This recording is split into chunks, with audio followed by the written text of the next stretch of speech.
Alrighty, all welcome back to the channel. We're back on the internet together again today. We're doing the rounds, we're going around, we see what's going on the news. Victoria is once again all over the headlines. Youth crime, stabbings. Let's get into it, have a chat. Victims of Victoria's youth crime crisis are demanding immediate changes to the law to punish violent criminals, all agreeing our great state is no longer safe. In part 2 of our Breaking Point series, we've given these everyday Melburnians a voice, and their message is clear. The faces of Victoria's youth crime epidemic. Ordinary people unwittingly united by violence. Natalie Gordon will never recover from the high-profile murder of her brother Ash in Doncaster. Emotionally, it is getting so much harder. The reality of the fact that I haven't heard my brother's voice in close to 2 years is gut-wrenching. Basal Akbulut is 3 months on from the terrifying alleged Far home out. invasion that rocked Victoria. Please just take what you want. Please. Her cousin Kamal allegedly Far shot, out. stabbed and beaten with a hammer inside the Gladstone. What is going on here? How are these people not... Nah, I don't care what anyone says. I can get all your bleeding hearts saying that my barge comment is inhumane. Look at this. Can you see this? You've got this person beaten, bloodied and bruised on the ground. They're whacking him with a hammer and they're going to pull a gun and shoot him. And you think that my suggestion of getting put on the barge is too much? This has just gone too far. Where are we living? Is this South Africa or what? Like what country are we in where people need to be scared of getting their homes invaded and robbed and killed? Park home he hasn't been able to return to. Mentally, he's never going to be the same again, like I said it before. Any little noise makes him sort of remember. She's furious the alleged attack didn't force change to Victoria. Look at that. Look at that. This is disgusting. And what, you got some dickhead here taping it with a gun in his hand. Victorian laws, directing her rage straight at the Premier. What have you done? What country are you living in? You got some guy on his hands and knees begging with a gun to his head. Huge problem here. Huge problem. And as I said, I think people are getting too desensitized to it. I'm getting charged up because I think that's just absolutely disgusting what's going on. You can imagine that was you in that position or someone you cared about. Everyone's getting too desensitized to it because every night on the news there's a story, someone's stabbed, someone's house has been broken into, someone's been slashed with a machete. Now this goes on. Horrible. Done since then? How many more needs to get hurt for you to take an action? The alleged machete attack on the Dave family home in Bonnybrook happened while their small children were asleep. They're still picking up the pieces with their kids. And say, Mommy, there's some sound. Are they coming back? Are the bad guys back here again? The Daves don't want revenge, they want change. Government has to do something right now to make us safe in our own country, on our town, in our home. Natalie Gordon says despite promised state government meetings, politicians now ignore her, despite the fact she's desperate to force change. If we are real with ourselves... Because that creates work for them. It's out of hand. What are they going to do to change it? Especially here in Victoria, we're completely governed by leftist, woke people sitting in their, bureaucrats sitting in their ivory towers, not seeing what's going on the ground and completely denying that it's happening. They don't want to hear people who are literally facing the impacts, have been severely impacted by it. Absolute basket case. Knives are Australia's gun problem, just like America. Adele Andrews is just as angry. I can't understand why this isn't a priority. Machete-armed thugs allegedly robbed her Black Rock home and she... There you go. Once again, it's always the standard offenders. I'm going to get racist comments. Guys, I'm calling out what is on the screen here.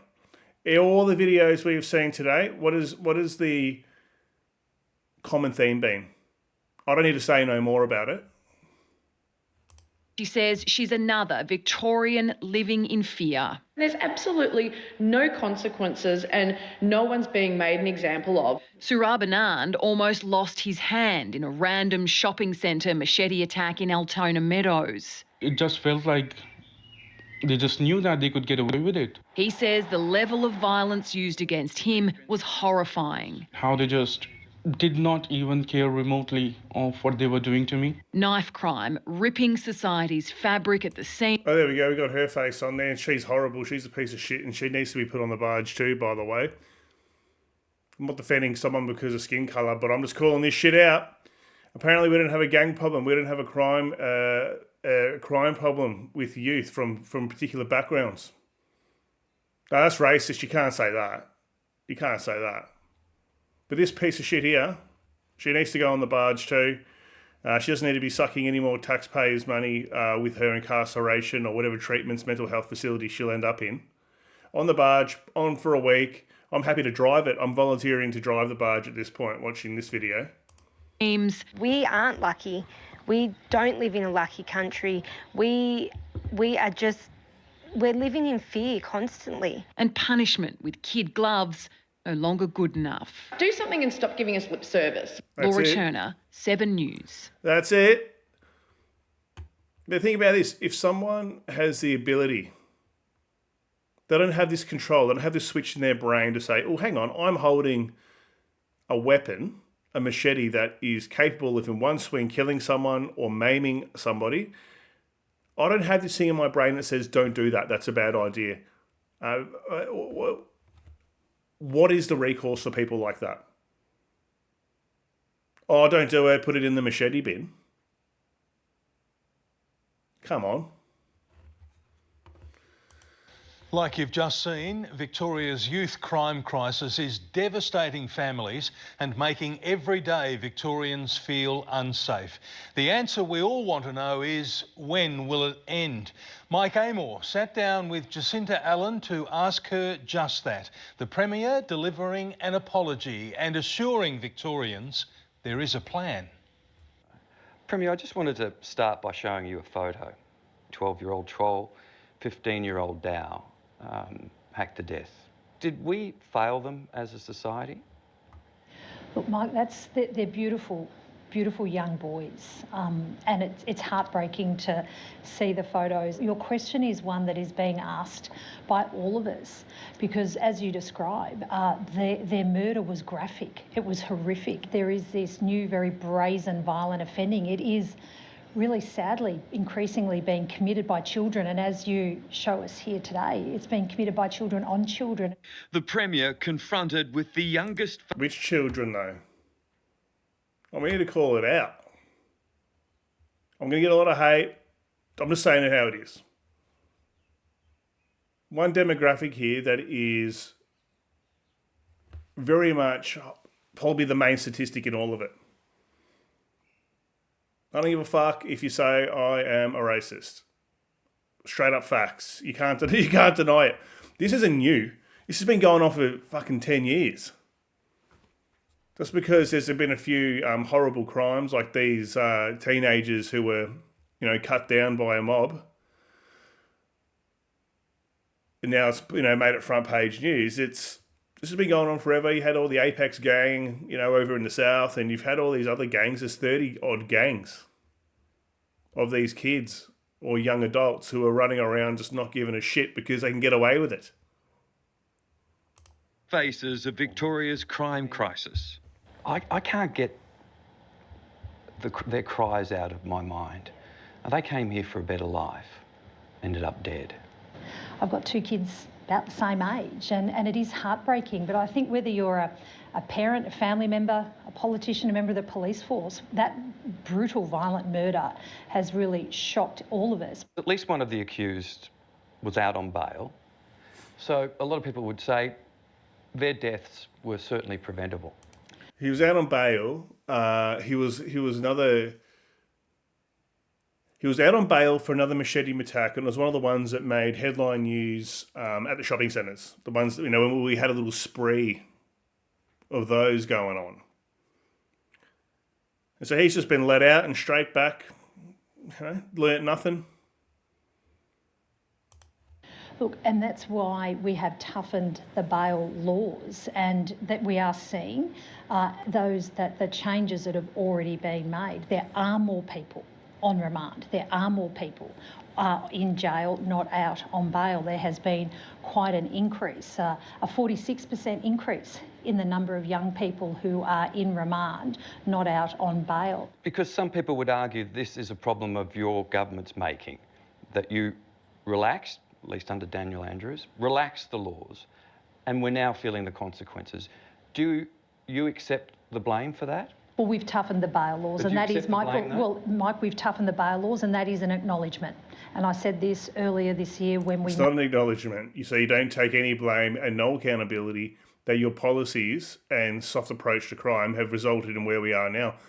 I'm not even talking about this machete stuff and this gang violence and home invasions. You got retail crime, carjackings, everything through the roof. You know why? Because Victoria's soft. And people know they know the system, they know how to game the system. There's no fear of the consequence. At the very worst, they go to a boys' home and they get fucking PlayStations and toasted sandwiches on demand. I was reading stories about that. They're not going there and doing hard time. They're going to a summer camp. They've all got access to PlayStation 5s and all this sort of stuff. So what's the consequence? So if they're from a disadvantaged background where there might be poverty, no structure, bad parenting, what happens, they get taken off the street for a bit, put into a remand centre or a boys' home or whatever you want to call it, and they're just chilling out on holiday on the taxpayers' money. That's fucking... Made these changes, that we had to get that balance right back into the bail system so that those changes weren't right. Jacinta Allen says so many young offenders are now behind bars, they've been forced to reopen Malmesbury Youth Detention Centre 2 years after closing it. And yet Victorians still don't feel safe in their own homes. We saw a grandmother fight off armed intruders last week. They blame the government, more specifically you. Is that fair? Do you accept that? Well, I accept that it was unacceptable that they had to experience that sort of crime in their own home. I don't know whether it would make a difference, but do you think that your government owes Victorians an apology for becoming this bad? I'm deeply sorry for every family who has been touched by a crime. See how she dodges the question? Complete snake. Just say it. Just say it. Say, my government is failing. We're going to take a course correction and we're going to come down hard. We're listening to you as the voters, as the constituency. We want to make sure you feel safe in your home. You can go for walks at night after work. You're happy to go to the CBD as a woman or an elderly person at night. You feel safe on public transport, buses, trains, trams. None of this limp-wristed shit. Get RoboCop out there. Because this is just going to get worse. Crime, by these violent, brazen crimes. Would you have a message to Victorians? Are you going to stop this? Are you going to get this crime under control? I absolutely accept that too many Victorians are deeply concerned about this level of violent, brazen behaviour, and it is unacceptable. We need new ways to respond to this, and those new ways include tougher consequences. So the question now is where to from here? The Premier hinted to me that tougher laws were on the way. She repeatedly told me young offenders need to know there are consequences for their behaviour. It's the same language used by the Chief Commissioner in our interview on Monday. So what's going to happen? Is it deportation or what? What's going on? Oh, you can't say that, G-man. They belong here just as much as you and... Yeah, I'm not hitting people with fucking machetes, mate. I'm not robbing houses. Make an example of some people.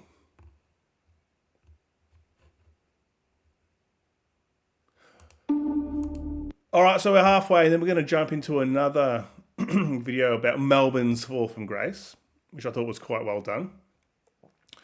So if you're new to the channel and you enjoy my kind of content, consider subscribing for daily uploads. Liking, commenting and sharing and pressing the hype button really helps me out and helps get my channel out there. And also just commenting, being a part of the conversation. That's why I make these videos. It's not an echo chamber for me to yell and scream into the sky, yelling at clouds. It's for you people who like to watch my videos to discuss these issues in the comments as well. Like-minded people who feel like that their concerns aren't being heard or that they might not have a voice. We have a voice here. You can put it in the comments. All right. More positivity coming your way, guys. Melbourne is sick.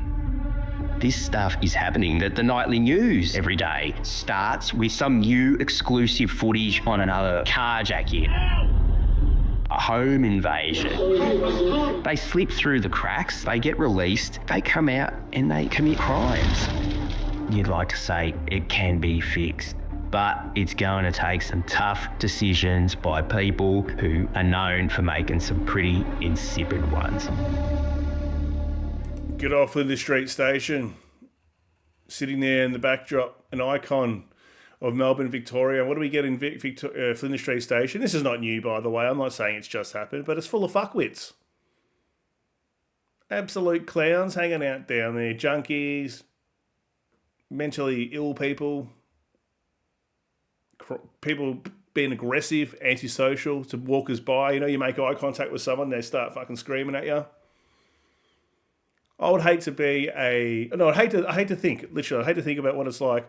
You get people going, oh, we're going to Melbourne. You get some tourists coming in from wherever they're from overseas, and they go down to Melbourne, and they go to Flinders Street Station. You got some junkie there calling them, "I'll see you next Tuesday," asking them for money, asking them for durries. Fucking disgrace. It's not a fall from grace. Melbourne is a disgrace. Any crime reporter in Melbourne today, they'll tell you the same stories. We get asked all the time, is Melbourne worse than ever, or are we just reporting it more? It's a mixed response because we are reporting on a lot of crime, but there's just so much of it happening that we actually can't keep up with it. Believe it or not, a lot of crime just goes through to the wicket keepers and the public are kept in the dark. Have a look at the crime stats. They're available there. They're published all the time now, and the stats will tell you the story. I won't bore you with the details too much. I like the details. Get into it, mate. On those crime stats, but needless to say, it said that Victorian criminal offences were up nearly 16% on the previous year. It's boom time, hey? It's a boon for criminals. Lawlessness. I smashed my window. Don't know how the alarm... I'm talking about RoboCop. Thinking about the movie RoboCop. It's basically the Wild West, whatever the city that is set in. No police, criminals just running rampant. What's the difference to Melbourne? Didn't go off, but they literally cleared everything out, including all of my rubbish. So thanks for taking the rubbish out. The crime rate rose 13.8% in the last stats. It's horrifying, and Melburnians, they're talking about it, and we're talking about it a lot. You just got to head down to the pub if you've got the guts to do that. And you'll see people, you can listen in conversations, people are talking about it. A lot of people have been impacted by it directly. A lot of others, it's in the back of their minds. Crime is a mind game. People are talking about the most... It isn't in the back of their mind. It's the forefront of conversation, and it's absolutely mainstream now. We're getting all these takedown videos about Melbourne. I've been going on about it for 6 months. Gone on about it for 6 months, just how shit the joint has been getting. Because I'm in the city every day. I see it. And I know it's just like the city. It's all the surrounding suburbs, outer suburbs. People aren't at the pub talking about it. People are talking about it around their kitchen table. I know of people who don't want their kids going out after dark. They don't want their kids going out to teenage gatherings. They don't want to go... I know one lady who is middle-aged. Every night after work, she used to go for walks around the suburb in the dark. She felt safe with her headphones on. She won't She won't even leave. She won't go for that walk now because she's scared. Now, whether she's been directly or indirectly impacted, there's still an impact there.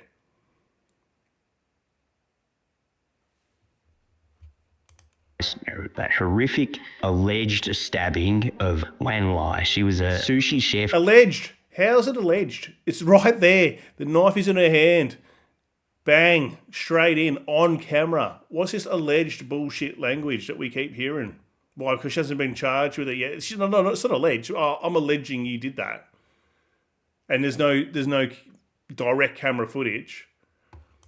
Going to work and... This is what I'm talking about. You get these cities full of fuckwits like this, all right? I know I've been coming down on people of other backgrounds that are not white, I guess, and I get a lot of shit for that. But at the end of the day, Melbourne City, CBD, is full of white junkies. People who are down and out in society, been forgotten about by the system, mental health issues. I will say most people are not on the street by choice. Things have happened in their life, they've fallen through the cracks, and they've ended up in a particular mental state. Doesn't mean they're not a nuisance and they're not causing trouble. Once they get to a certain mental health point, like this woman, you get people like her all over the joint. You see them on trams and shit, trains carrying on stupid.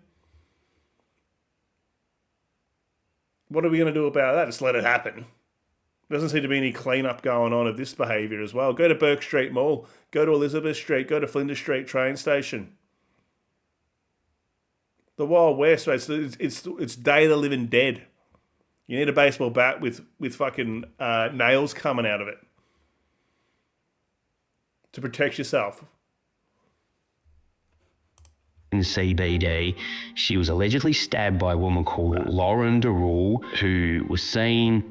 She was allegedly stabbed by a woman called Lauren DeRule. Wouldn't call her a woman, I'd call her a straight-up fucking maniac. Look at that. It's like a Irene, what's her name? Wernos or whatever her name was, that nutter. Looks just like that. Who was seen, allegedly, putting a knife just randomly in her chest, puncturing her lung. It took weeks for that footage to come out while she was at large. And yeah, people are still talking about that now. That footage was just so chilling. It was raw.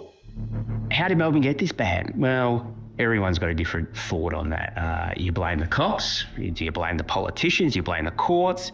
Youth crime in this state is through the roof. The stats tell us that as well. You know, they account for a large amount of the robberies and aggravated burgs going on in this state. You know, police arresting more kids than ever. You know, youth crime has reached... That barely got any coverage as well. So that guy that got slashed, he was down in, I think it was in Belgrave, in Victoria, just on the street with his girlfriend or whatever, and not sure what the details were, but he just pulled out a machete and whack. Its highest levels since 1993. Many of these kids, they lived through our record-breaking COVID-19 lockdowns. This was a period that began around 2020, saw police dressed like Mad Max, going around locking up people who were not wearing masks and breaking the lockdown rules.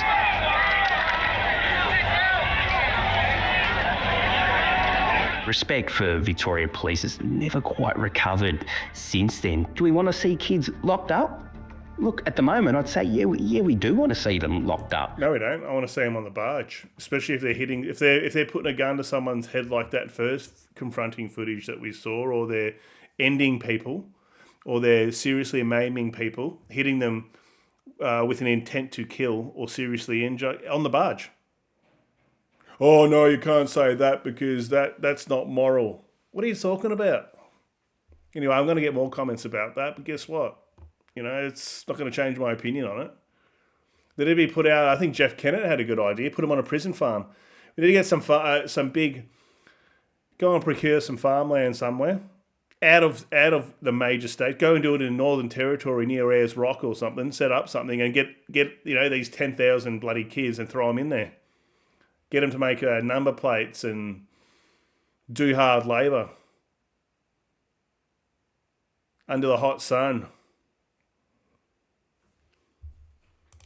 The courts will say, look, rehabilitation is the key, but you know what?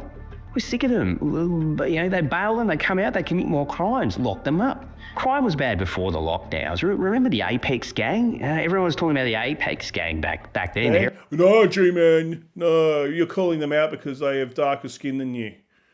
I'm calling them out because they're violent criminals.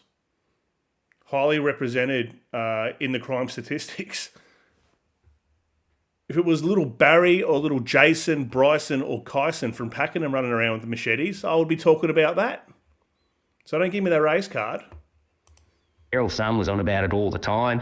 That newspaper now has been running a huge campaign against youth crime and the crime going on in this city. And, say what you want about the Herald Sun, but it's not a beat up. This stuff is happening. That the nightly news every day starts with some new exclusive footage on another, carjacking, a home invasion. In recent times, had fights between African gangs at the Broadie shopping centre. We had those going outside of Crown Casino, allegedly attacked there. Fountain Gate Shopping Centre, more alleged attacks. What's alleged? Why we have to say alleged? It's attacks. Let's not use the soft language here. It's not alleged. It's on video, most of it.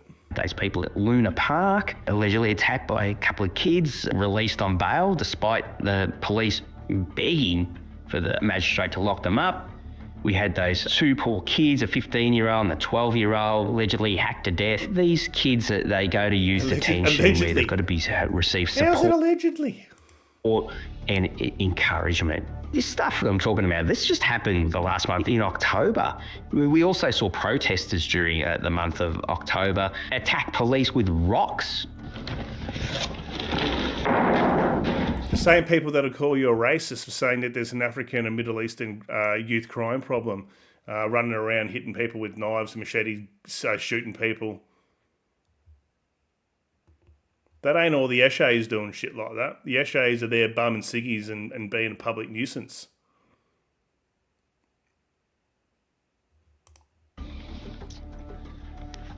So all the people that are carrying on and pulled the race card, they're the ones that are throwing the rocks and shit like that at press. The anti-racism protesters.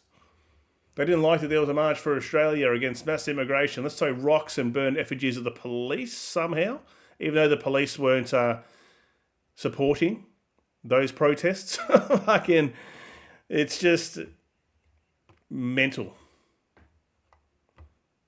Mental. This state is not the place I grew up in. That is a distant memory. Yeah, there's always been fuckwits around, but not like there is now. This is what was thrown at police today, and I think Melbourne has had a gutful.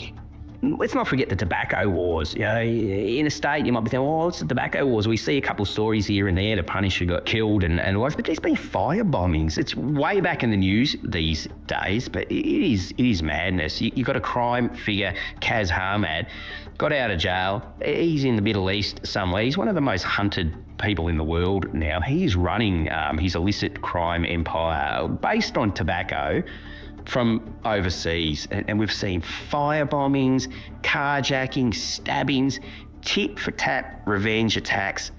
And Katie Tangi, she was just an innocent woman, house sitting her brother's house, looking after his dog. Her death, the tragic consequence of a botched firebombing, which today police revealed was masterminded by underworld kingpin Kazem Hamad.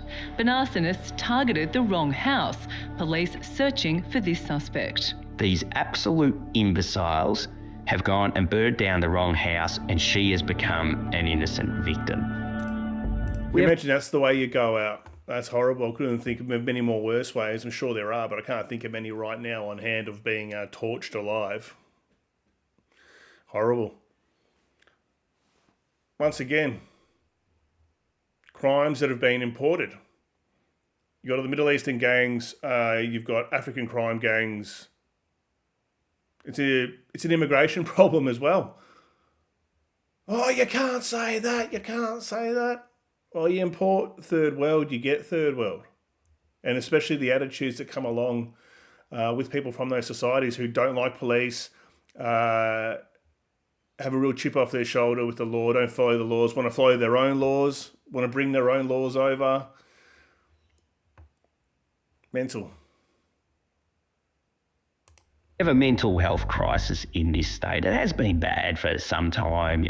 We had Carly Pirinelli. I went out to that job. I think it was last year. Her mum had tried to get her help, just tried to have her, committed to a psychiatric ward. She killed her mother, and police came down there and they gunned her down. They will have a crack at mental impairment if they can. Everyone has a look at it. Forensic psychiatrists have got backlogs. They've got so much work. And if you do successfully run a mental impairment case, well, what happens to you? You're found not guilty of these horrible murders. You didn't do it. You were mentally unwell. You get put in a place called Thomas Embling Hospital. This is a place where men and women, clients, I guess, patients, they mingle together. And look, I've watched killers walk from there in just a couple of years. The doctors come to court and say, oh, we've cured them. What does the court do? They suppress that person was ever there, ever released, and you never know about it. Ask John. How scary is that? So you got that woman there who took her mum out. She should have been mowed down. She shouldn't be in the system. People who are committing crimes like that, shoot them. Oh no, you can't say that. You can't. Hang on. That person just took a knife to their mother and hacked her up to death. You're not listening to yourself here. Heron about how he feels about that. His daughter Courtney was killed in 2019. It shocked this country. Her killer, Henry Hammond, mentally unfit, put in Thomas Embling. And the Daily Mail, we've reported that he's been seen out and about. Right, get him on the barge. We don't need any of them. Just years after he was put in Thomas Embling. Our unsupervised runs down the local restaurants where Courtney herself used to dwell. I mean, it is sickening stuff. In Victoria, it's not cynical to say that the justice system would suggest that life is cheap. We've seen Beck Judd, the WAG social media influencer. She's actually done some pretty good work in highlighting what's been happening in Melbourne. She had huge cracks over the years at Dan Andrews, and she's blamed him for a lot of what went wrong. He watered down the bail laws just before he exited. Well, I'm not interested in having an argument with Ms. Judd. However, I'm also obliged to point out, though, I think there are more than 70 additional police in the Bayside area, and she may have missed this, others may have missed this, 502 additional sworn officers and 50 PSOs. Jacinta Allen. Yeah, okay, but what's that doing? Because there isn't an impact on stopping crime. We might have more people, more bodies, but what's going on here, Danny boy? Good on Beck Judd for having a crack. And I know she cops a whole lot of shit and people bag her out because she lives on a different planet, but or comes across as tone deaf and removed from reality. But she was right about that. Good on her for having some guts. Who was a disciple of Dan Andrews, is now running the state of Victoria. And she's come out and said, we're making some of the toughest bail laws in this country. The legal experts say, it's all well and good to come out and say that sort of stuff. But they've been looking through the legislation pretty hard. Of course they're going to do it because you know what they like to do, and this is how all lawyers will work. They'll make the law work to their advantage, and they've already found places that they can exploit. The law now still encourages youth to be released whenever possible. There's an updated manual that it pretty much instructs the magistrate that bail must be given. It's in the best interests of the community. There was I did a video just the other day. There was a statistic there. There was one kid, one violent youth, I guess you could call him. I think he was under the age of 18. Been bailed 55 times. The last time he got bailed, he'd committed a violent crime 12 hours after being bailed. There you go. Bailed 55 times. I'm shocked to hear you get bailed more than once if you're doing these similar crimes, let alone 55. I'm going to leave it there. Thanks for watching. Have a great day. And I know some of this stuff isn't upbringing and brightening your day, but it is what's going on in the world at the moment. And I think it's just good for the talk about it. And I'm glad the mainstream media is starting to make some noise about it too. Thank you.